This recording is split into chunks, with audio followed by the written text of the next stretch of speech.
ವೀಕ್ಷಕರೇ, inside rush ನ್ಯೂಸ್ಗೆ ಸ್ವಾಗತ.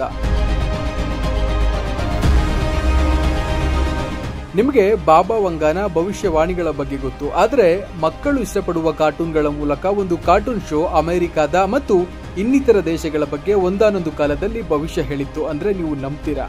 ನೀವು ನಂಬಲೇಬೇಕು. ಈ ಕಾರ್ಟೂನ್ ಶೋ ಹೆಸರು ದ ಸಿಂಪ್ಸನ್ಸ್. ಹೌದು, ಇದು 1989ರಲ್ಲಿ ಪ್ರಾರಂಭವಾಯಿತು. ದ ಸಿಂಪ್ಸನ್ಸ್ ಸರಣಿಯು ಒಂದು ಕುಟುಂಬ ಮತ್ತು ಅವರ ಸಾಮಾನ್ಯ ಅಮೆರಿಕನ್ ಪಟ್ಟಣದ ಜೀವನವನ್ನು ಕೇಂದ್ರೀಕರಿಸಿದೆ. ಇದು ಮಧ್ಯಮ ಅಮೆರಿಕದ ಜೀವನ ಶೈಲಿಯ ವಿಡಂಬನಾತ್ಮಕ ಚಿತ್ರಣವಾಗಿದೆ. ಆದರೆ ಇದರ ಆನಿಮೇಟೆಡ್ ಸ್ವರೂಪದಿಂದಾಗಿ ದಿ ಸಿಂಪ್ಸನ್ಸ್ ಸರಣಿಯ ವ್ಯಾಪ್ತಿಯು ಸಿಟ್ಕಾಮ್ ಎಂಬ ಜನಪ್ರಿಯ ಕಾರ್ಟೂನ್ ಶೋಗಿಂತ ದೊಡ್ಡದಾಗಿ ಬೆಳೀತು. 90ಕ್ಕೂ ಹೆಚ್ಚು ಎಪಿಸೋಡ್ಗಳನ್ನು ಪ್ರಸಾರ ಮಾಡಿರುವ ಈ ಕಾರ್ಟೂನ್ ಸೀರೀಸ್ ತನ್ನ ತಮಾಷೆಯ ಜೊತೆಗೆ ಭವಿಷ್ಯದ ಘಟನೆಗಳನ್ನು ಭವಿಷ್ಯವಾಣಿ ಮಾಡಿರುವುದಕ್ಕೆ ವಿಶ್ವದಾದ್ಯಂತ ಗಮನವನ್ನು ಸೆಳೆದಿದೆ. ಕೆಲವೊಮ್ಮೆ ಈ ಭವಿಷ್ಯವಾಣಿಗಳು ಆಕಸ್ಮಿಕವೆಂದು ಭಾವಿಸಲಾಗಿದ್ದರೂ ಅವುಗಳ ನಿಖರತೆಯು ಜನರನ್ನು ಆಶ್ಚರ್ಯಗೊಳಿಸಿದೆ. ಈಗ ವಿಷಯಕ್ಕೆ ಬರೋದಾದ್ರೆ, ದಿ ಸಿಂಪ್ಸನ್ ಕಾರ್ಟೂನ್ ತನ್ನ 35 ವರ್ಷಗಳ ಇತಿಹಾಸದಲ್ಲಿ ಹಲವಾರು ಘಟನೆಗಳನ್ನು ಭವಿಷ್ಯವಾಣಿಯಂತೆ ಪ್ರಸಾರ ಮಾಡಿದೆ. ಕೆಲವು ಗಮನಾರ್ಹ ಉದಾಹರಣೆಗಳನ್ನು ನೋಡೋದಾದ್ರೆ, ಮೊದಲನೆಯದಾಗಿ ಡೊನಾಲ್ಡ್ ಟ್ರಂಪ್ನ ಅಧ್ಯಕ್ಷತೆ. 2000ನೇ ಇಸವಿಯಲ್ಲಿ ಪ್ರಸಾರವಾದ ಬಾಟ್ ಟು ದಿ ಫ್ಯೂಚರ್ ಎಂಬ ಎಪಿಸೋಡ್ನಲ್ಲಿ ಲೀಸಾ ಸಿಂಪ್ಸನ್ ಅಧ್ಯಕ್ಷೆಯಾಗಿದ್ದಳು ಮತ್ತು ಆಕೆಯ ಹಿಂದಿನ ಅಧ್ಯಕ್ಷನಾಗಿದ್ದ ಡೊನಾಲ್ಡ್ ಟ್ರಂಪ್ ದೇಶದ ಆರ್ಥಿಕತೆಯನ್ನು ಕುಸಿತಕ್ಕೆ ತಳ್ಳಿದ್ದಾನೆ ಎಂದು ತೋರಿಸಲಾಗಿದೆ. 2016ರಲ್ಲಿ ಟ್ರಂಪ್ ಅಮೆರಿಕದ ಅಧ್ಯಕ್ಷರಾದಾಗ ಮತ್ತು 2024ರಲ್ಲಿ ಮತ್ತೆ ಗೆದ್ದಾಗ ಆ ಭವಿಷ್ಯವಾಣಿ ಜನರ ಗಮನವನ್ನು ಸೆಳೆದಿದೆ. ಇನ್ನು ಎರಡನೆಯದಾಗಿ ವರ್ಚುವಲ್ ರಿಯಾಲಿಟಿ ಹೆಡ್ಸೆಟ್ಗಳು. ಅಂದ್ರೆ 2016ರ ಫ್ರೆಂಡ್ಸ್ ಅಂಡ್ ಫ್ಯಾಮಿಲಿ ಎಂಬ ಎಪಿಸೋಡ್ನಲ್ಲಿ ಪ್ರೊಫೆಸರ್ ಪ್ರಿಂಕ್ ವರ್ಚುವಲ್ ರಿಯಾಲಿಟಿ ಅಥವಾ ವಿಆರ್ ಹೆಡ್ಸೆಟ್ಗಳನ್ನು ಅಭಿವೃದ್ಧಿಪಡಿಸಿದ್ದಾರೆ. ಇದರಿಂದ ಸ್ಟ್ರಿಂಗ್ ಫೀಲ್ಡ್ನ ನಿವಾಸಿಗಳು ವರ್ಚುವಲ್ ಜಗತ್ತಿನಲ್ಲಿ ತಮ್ಮ ಕನಸುಗಳನ್ನು ಜೀವಿಸುತ್ತಾರೆ. 2024ರಲ್ಲಿ ಆಪಲ್ನ ವಿಷನ್ ಪ್ರೋ ವಿಆರ್ ಹೆಡ್ಸೆಟ್ನ ಮೂಲಕ ಈ ದೃಶ್ಯವು ನಿಜವಾಯಿತು. ಮೂರನೆಯದಾಗಿ ಕೃತಕ ಬುದ್ಧಿಮತ್ತೆ ಮತ್ತು ಆಟೋಮೇಷನ್. 2012ರ ಐ ರೋಬೋಟ್ ಎಂಬ ಎಪಿಸೋಡ್ನಲ್ಲಿ ಮಿಸ್ಟರ್ ಬರ್ನ್ ಸ್ಟ್ರಿಂಗ್ಫೀಲ್ಡ್ ನ್ಯೂಕ್ಲಿಯರ್ ಪವರ್ ಪ್ಲಾಂಟ್ನ ಎಲ್ಲಾ ಉದ್ಯೋಗಿಗಳನ್ನು ರೋಬೋಟ್ಗಳಿಂದ ಬದಲಾಯಿಸುತ್ತಾನೆ.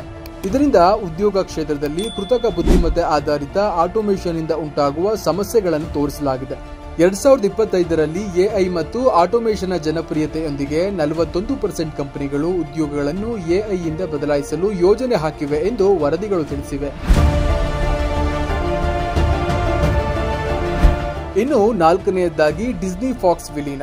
1998ರ when you dish upon a star ಎಂಬ ಎಪಿಸೋಡ್ನಲ್ಲಿ 20ನೇ ಸೆಂಚುರಿ ಫಾಕ್ಸ್ ನ ಲೋಗೋ ಕೆಳಗಡೆ a division of Walt Disney co ಎಂದು ಬರೆಯಲಾಗಿತ್ತು. 2017ರಲ್ಲಿ ಡಿಸ್ನಿಯು 21st ಸೆಂಚುರಿ ಫಾಕ್ಸ್ ಎಂಬ ಮೀಡಿಯಾ ಚಾನೆಲ್ ಅನ್ನು 52 ಬಿಲಿಯನ್ಗೆ ಖರೀದಿಸಿದಾಗ ಈ ಭವಿಷ್ಯವಾಣಿ ನಿಜವಾಯಿತು. ಇನ್ನು ಐದನೆಯದಾಗಿ ಇಸ್ರೇಲ್ ಇರಾನ್ ಒತ್ತಡ. ಸೀಸನ್ 11 ಎಪಿಸೋಡ್ 17ರಲ್ಲಿ ಇಸ್ರೇಲ್ ಮತ್ತು ಇರಾನ್ ನಡುವಿನ ಒತ್ತಡದ ಸ್ಥಿತಿಯನ್ನು ಚಿತ್ರಿಸಲಾಗಿದೆ. ಇದು 2025ರಲ್ಲಿ ನಿಜವಾಗಿದೆ. ಆರನೆಯದಾಗಿ ಭಾರತ ಪಾಕಿಸ್ತಾನ ಸಂಘರ್ಷ. ಬಾಟ್ ಟು ದಿ ಫ್ಯೂಚರ್ ಎಂಬ ಎಪಿಸೋಡ್ನಲ್ಲಿ ಕ್ರಿಸ್ಟಿ ದಿ ಕ್ಲೌನ್ ಭಾರತ ಮತ್ತು ಪಾಕಿಸ್ತಾನದ ನಡುವಿನ ಒತ್ತಡದ ಬಗ್ಗೆ ವಿಡಂಬನಾತ್ಮಕವಾದ ಒಂದು ತಮಾಷೆ ಮಾತನ್ನ ಆಡ್ತಾನೆ. ಅಲ್ಲಿ ನ್ಯೂಕ್ಲಿಯರ್ ವೆಪನ್ ಬಗ್ಗೆ ಮಾತನಾಡ್ತಾನೆ. ಆದರೆ ನ್ಯೂಕ್ಲಿಯರ್ ಯುದ್ಧವಾಗದೇ ಇದ್ರೂ ಯುದ್ಧದ ಘರ್ಷಣೆ ಉಂಟಾಗಿದೆ. ಮತ್ತು ಲೀಸಾ ಸಿಂಪ್ಸನ್ ಅಧ್ಯಕ್ಷರಾಗಿದ್ದಾಗ ಅವರ ಹಿಂದಿನ ಅಧ್ಯಕ್ಷ ಡೊನಾಲ್ಡ್ ಟ್ರಂಪ್ ಅವರ ಹಲವಾರು ಯೋಜನೆಗಳಿಂದ ಅಮೆರಿಕದಲ್ಲಿ ಆರ್ಥಿಕ ಬಿಕ್ಕಟ್ಟು ಉಂಟಾಗಿತ್ತು. ಆದರೆ ಅದೇ ರೀತಿ ಪ್ರಸ್ತುತ ಅಮೆರಿಕ ಅಧ್ಯಕ್ಷ ಟ್ರಂಪ್ ಅವರ ತೆರಿಗೆ ನೀತಿಗಳು ಅಮೆರಿಕಕ್ಕೆ ಭಾರಿ ಆರ್ಥಿಕ ಹೊಡೆತವನ್ನು ನೀಡ್ತಾ ಇದೆ. ಇನ್ನು ಅಮೆರಿಕದಲ್ಲಿ ನೀರಿನ ಕೊರತೆ ಉಂಟಾಗುತ್ತೆ ಎಂದು ಬಾಟ್ ದಿ ಫ್ಯೂಚರ್ ಎಪಿಸೋಡ್ನಲ್ಲಿ ಚಿತ್ರಿಸಲಾಗಿದೆ. ನೀರಿನ ಸಂಕಷ್ಟವು ದಿ ಸಿಂಪ್ಸನ್ ಕಾರ್ಟೂನ್ನ ಭವಿಷ್ಯವಾಣಿಗಳಲ್ಲಿ ಒಂದಾಗಿದೆ. ಇದು 2025ರಲ್ಲಿ ಪ್ರಸ್ತುತವಾಗಿರುವ ನೀರಿನ ಕೊರತೆಯ ಸಮಸ್ಯೆಗೆ ಸಂಬಂಧಿಸಿದೆ. ಈ ಎಪಿಸೋಡ್ನಲ್ಲಿ ಲೀಸಾ ಸಿಂಪ್ಸನ್ನ ರಾಜಕೀಯ ಸವಾಲುಗಳು ಮತ್ತು ನೀರಿನ ಕೊರತೆಯ ಗಂಭೀರತೆಯನ್ನು ತೋರಿಸಲಾಗಿದೆ. ಅದೇ ರೀತಿಯಲ್ಲಿ ಅಮೆರಿಕದ ಹಲವಾರು ನಗರಗಳಲ್ಲಿ ನೀರಿನ ಕೊರತೆ ಉಂಟಾಗಿದೆ. ಅದೇ ರೀತಿಯಲ್ಲಿ ಚಾಟ್ ಜಿಪಿಟಿ ಎಂಬ ಕೃತಕ ಬುದ್ಧಿಮತ್ತೆ ಕಾರಣದಿಂದಲೂ ಸಹ ನೀರು ವ್ಯರ್ಥವಾಗ್ತಿದೆ. ಹೌದು, ಸಾಧಾರಣವಾಗಿ ನಾವು ಚಾಟ್ ಜಿಪಿಟಿಯನ್ನು ನಮ್ಮ ಅನುಮಾನಗಳನ್ನು ಮತ್ತು ಪ್ರಶ್ನೆಗಳನ್ನು ಬಗೆಹರಿಸಿಕೊಳ್ಳಲು ಬಳಸುತ್ತೇವೆ. ಆದ್ರೆ ನೀವು 40 ಪ್ರಶ್ನೆಗಳನ್ನೇನಾದರೂ ಚಾಟ್ ಜಿಪಿಟಿಯಲ್ಲಿ ಕೇಳಿದರೆ ಅದರಲ್ಲಿ ಬಳಸಲ್ಪಡುವ ಸರ್ವರ್ಗಳು ಸುಮಾರು ಅರ್ಧ ಲೀಟರ್ ನೀರನ್ನ ಬಳಸುತ್ತವೆ ಎಂಬ ಮಾಹಿತಿ ಇದೆ. ಇದನ್ನು ನಂಬಲು ಕಷ್ಟವಾದರೂ ನೀವು ನಂಬಲೇಬೇಕು. ಕ್ಯಾಲಿಫೋರ್ನಿಯಾ ವಿಶ್ವವಿದ್ಯಾಲಯದ ರಿವರ್ ಸೈಡ್ನ ಸಂಶೋಧಕ ಶೌಲೈ ರೆನ್ ಅವರ ಪ್ರಕಾರ ಓಪನ್ ಎಐನ ಚಾಟ್ ಜಿಪಿಟಿ ಪ್ರತಿ 5 ರಿಂದ 50 ಪ್ರಾಂಪ್ಟ್ಗಳಿಗೆ ಉತ್ತರಿಸಲು 500 ಮಿಲಿಲೀಟರ್ ನೀರನ್ನು ಬಳಸುತ್ತೆ.